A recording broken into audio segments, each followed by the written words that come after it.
Et si je vous disais que toute la structure de nos gouvernements, de nos lois, même de nos plus grandes entreprises trouve en fait son origine dans la toute première institution humaine, la famille? C'est l'idée assez fascinante qu'on explore ensemble aujourd'hui. C'est une grosse question, hein? Bien, la source qu'on analyse aujourd'hui, elle, propose une réponse très, très claire. Et cette réponse, c'est la pierre d'assise de tout son raisonnement. Alors voici le plan de match. On va commencer par la première institution, ensuite on verra le plan directeur gouvernemental, on va décortiquer la fameuse phrase « N'appelez personne père », regarder les preuves dans l'histoire et finir avec une question qui fait réfléchir. OK, allons-y.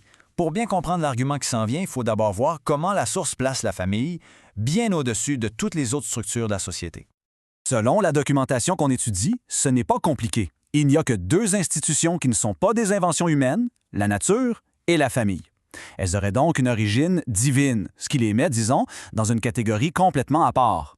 Et quel était le mandat de cette famille à l'origine? Eh bien, premièrement, c'était pour que l'humain ne soit pas seul. Ensuite, l'idée que deux personnes deviennent une seule chair. Leur objectif, c'était d'être féconds, de se multiplier, et leur mission plus large, c'était de cultiver et de prendre soin de la terre.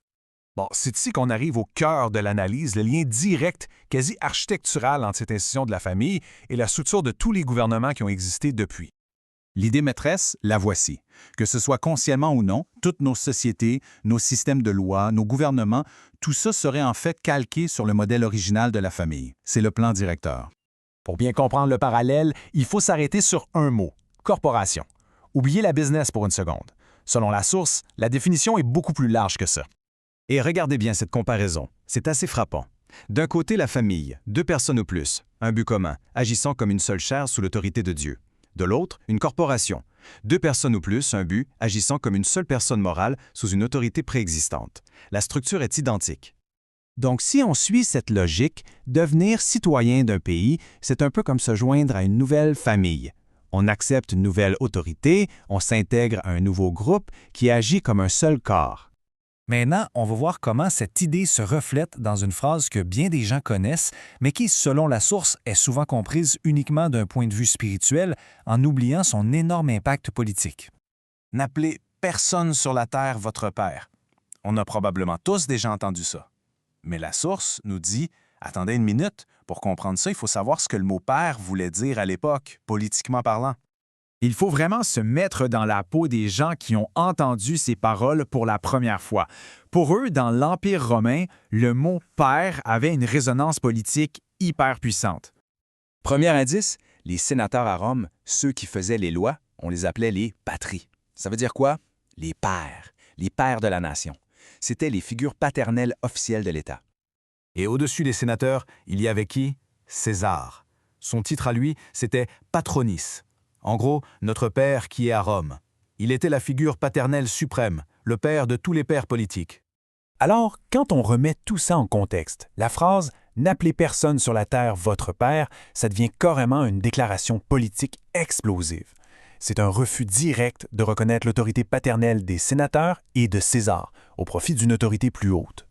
Et ce n'est pas le seul exemple. Si on regarde dans l'histoire, d'après la documentation, on trouve d'autres preuves qui montrent à quel point la famille a toujours été vue comme le fondement de la société.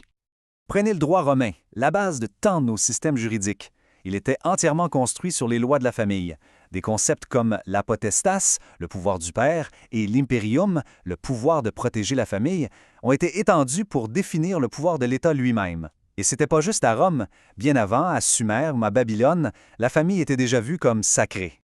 La source nous présente aussi un exemple beaucoup plus récent pour illustrer son point. Un chiffre marquant, en 1900, aux États-Unis, moins de 3% des familles noires étaient des foyers monoparentaux. Et l'analyse que la source en fait, c'est que cette structure familiale incroyablement solide a été un des piliers qui a permis à ces communautés non seulement de survivre, mais de prospérer dans des conditions pourtant extrêmement difficiles après la fin de l'esclavage. On arrive à la fin de notre analyse, et tout ce qu'on a vu nous ramène à l'idée de départ, mais en la projetant sur notre monde d'aujourd'hui. La source nous laisse avec cette question qui est vraiment percutante. Si le gouvernement est bel et bien basé sur le modèle de la famille, alors qu'est-ce que l'état actuel de la famille révèle sur l'état de notre société et de nos gouvernements? C'est une question qui, c'est certain, porte à réflexion. Voilà qui conclut notre exploration pour aujourd'hui. Si le sujet vous a intéressé, n'hésitez pas à aimer la vidéo, à vous abonner et à la partager. Et pour poursuivre la discussion, on vous invite à rejoindre le réseau vivant sur preparingyou.com. Le lien, comme toujours, se trouve dans la description. Merci beaucoup d'avoir été là